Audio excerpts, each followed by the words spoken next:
Hello student, today I am going to explain you the remaining part of principle of inheritance and variations. Sex linked inheritance. Inheritance का मतलब होता है कि जो characters होते हैं एक जनरेशन से दूसरी जनरेशन में जाते हैं, लेकिन जब एक कैरेक्टर सेक्स क्रोमोसोम से रिलेटेड होते हैं तो इस प्रोसेस को सेक्स लिंक्ड इनहेरिटेंस कहते हैं. Sex chromosome are basically concerned with the determination of sex and carry the sex genes. Generally ऐसा माना जाता है कि जो सेक्स क्रोमोसोम्स होते हैं वो सेक्स के डिटर्मिनेशन में ही पार्टिसिपेशन करते हैं, उनके ऊपर जो जीन्स होते हैं सेक्स के डिटर्मिनेशन की प्रोसेस में ही पार्ट लेते हैं. But this chromosomes are reported to carry genes other than the sex determination. लेकिन बाद में ऐसा पता चला है कि जो सेक्स क्रोमोसोम्स होते हैं उसके ऊपर सेक्स कैरी करने वाले जो जीन्स होते हैं इसके अलावा दूसरे जीन्स भी होते हैं जो दूसरे स्पेसिफिक कैरेक्टर को डिटरमाइन करते हैं. These genes determine the body characters. ये जीन्स जो होते हैं बॉडी के दूसरे कैरेक्टर को भी डिटरमाइन करते हैं, निर्धारित करते हैं. Which are not concerned with the sex, जो कि सेक्स जीन्स से रिलेटेड नहीं होते. Such body character whose genes are located on the sex chromosomes follow sex during the inheritance are called sex genes traits. These genes governing the sex-linked character are called sex-linked genes. ये जो characters होते हैं किसके द्वारा govern किए जाते हैं, control किए जाते हैं, सेक्स जीन्स के द्वारा कंट्रोल किए जाते हैं, जो कि कहाँ सिचुएटेड होते हैं, सेक्स क्रोमोसोम्स के ऊपर होते हैं. और इनका जब इन कैरेक्टर का जब ट्रांसमिशन होता है तो उस प्रोसेस को सेक्स लिंक इनहेरिटेंस कहते हैं. In fact, genes located on the chromosomes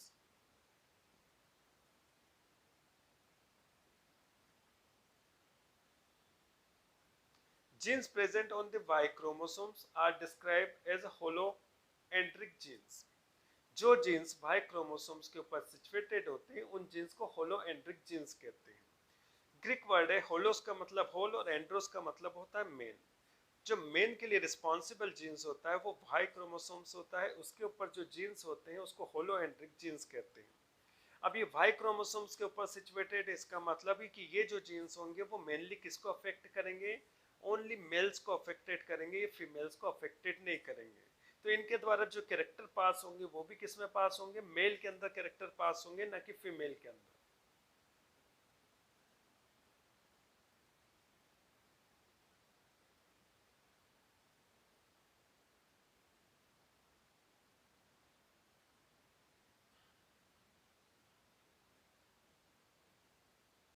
Sex linkage in human.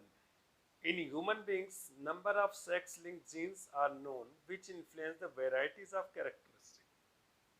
Human beings के अंदर देखें तो सेक्स जीन्स बहुत सारे कैरेक्टरिस्टिक को कंट्रोल करते हैं. The mode of inheritance of sex link character in men are more or less like drosophila. जो मेल के अंदर जो इनहेरिटेंस की प्रोसेस होती है जो कि सेक्स लिंक के द्वारा कंट्रोल होती है वो लगभग ड्रोसोफिला के अंदर जैसी प्रोसेस होती है उसी के समान होती है.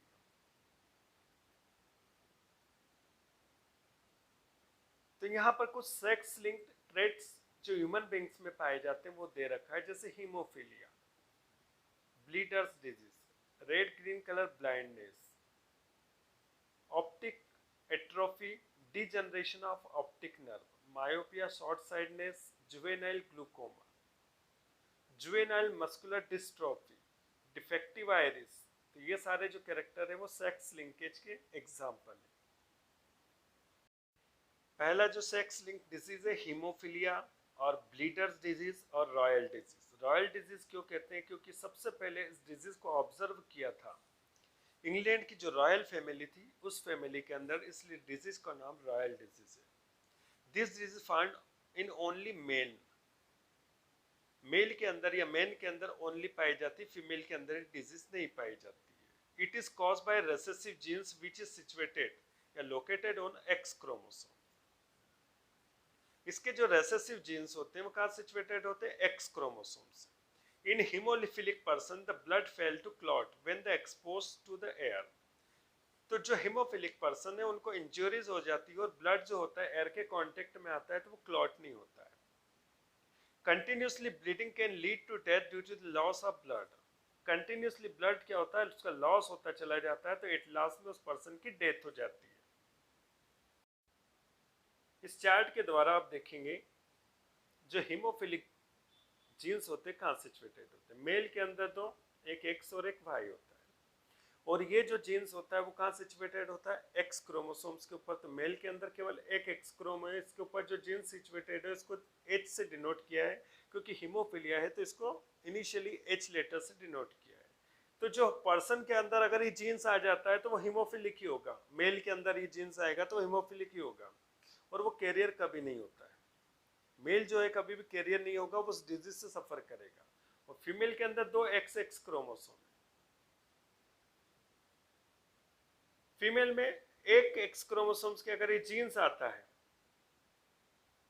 तो वो जो फीमेल होगी इस जीन्स को एक जनरेशन से दूसरी जनरेशन में ले जाने का काम करेगी, मतलब एज अ कैरियर की तरह से वर्क करेगी। वो कभी इस डिजीज से सफर नहीं होगी।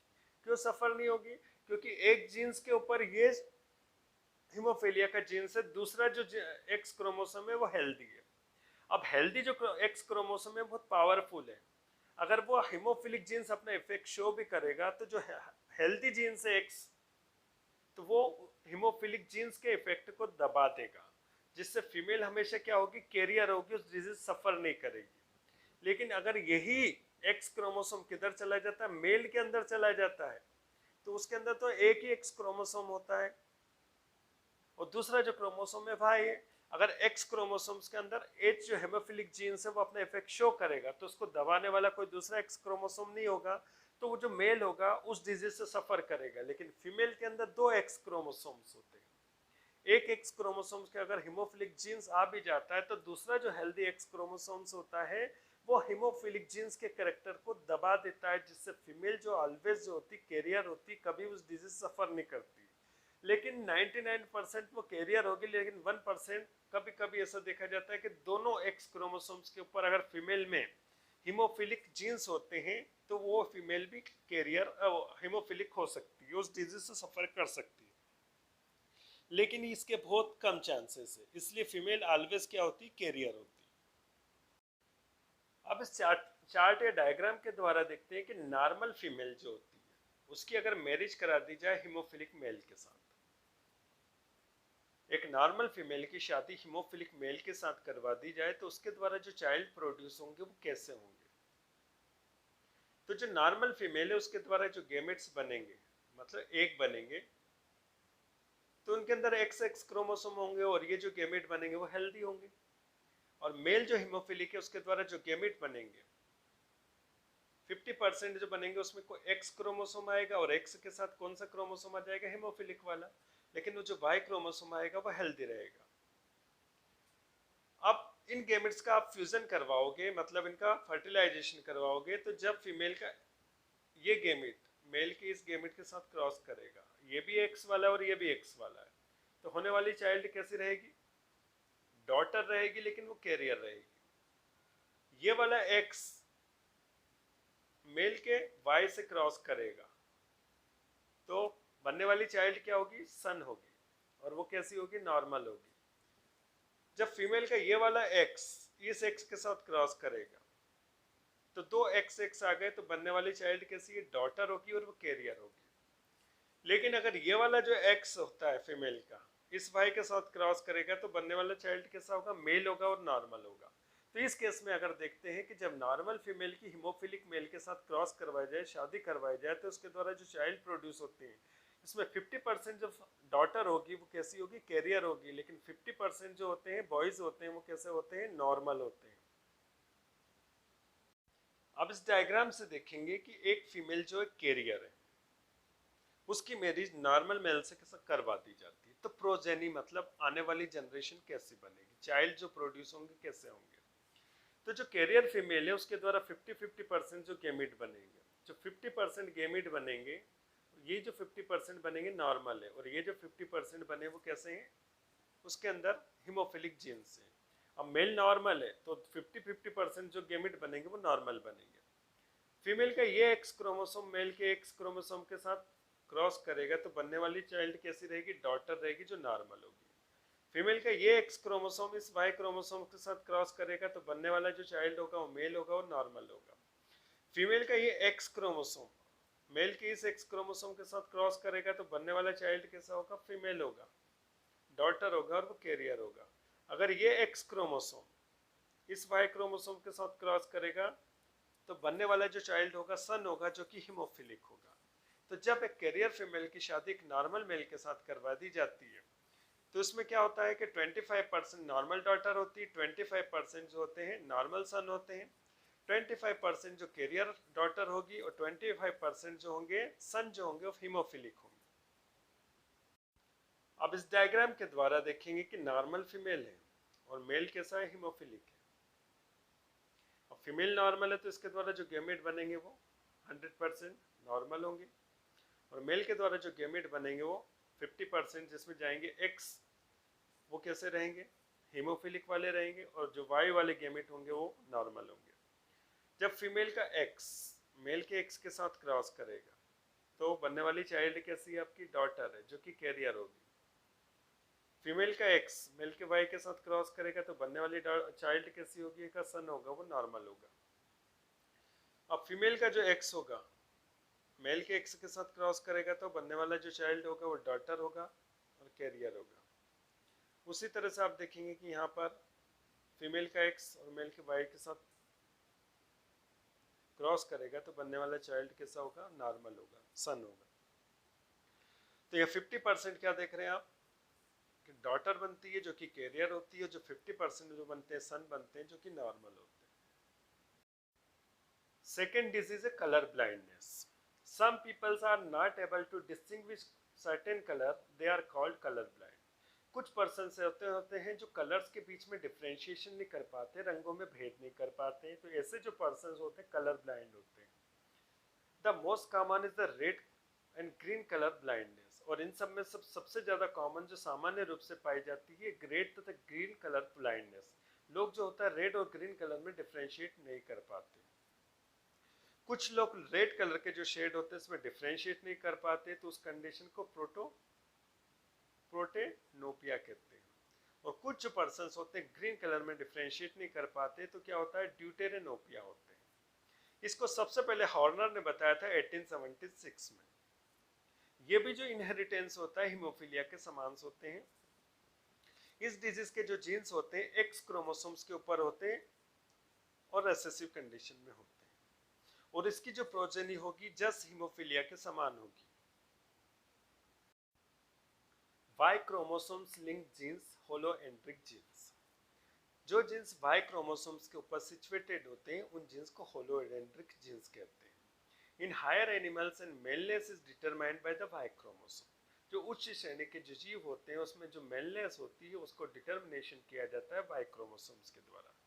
It was thought for the long time, ऐसा बहुत समय तक सोचा जाता था कि Y chromosome is genetically inactive.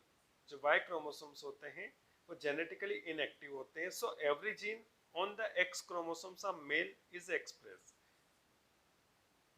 जिसके कारण ये सोचा जाता है कि जो एक्स क्रोमोसोम्स के ऊपर जो जीन्स होते हैं वही मेल को एक्सप्रेस करते हैं, whether it is dominant or recessive, चाहे वो डोमिनेंट हो या रेसेसिव होते हैं।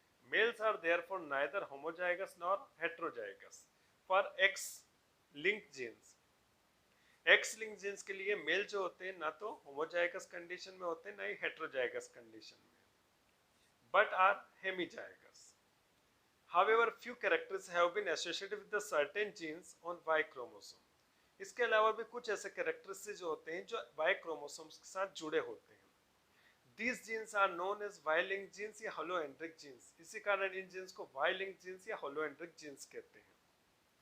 They can produce their effect only in males, जिसके कारण ये केवल मेल के अंदर अपने इफेक्ट को शो करते हैं। एग्जाम्पल हाइपरट्राइकोसिस। जो मेल होते हैं उनके जो पिन्ना होते हैं एक्सटर्नल ईयर होते हैं उसके ऊपर उनके बड़े बड़े बाल होते हैं जो कि फीमेल में नहीं होते, तो इस कंडीशन को हाइपरट्राइकोसिस कहते हैं। जो किससे रिलेटेड होता है, वाई जो क्रोमोसोम्स होता है उसके ऊपर जो सिचुएटेड होते हैं जीन्स उसके कारण होता है।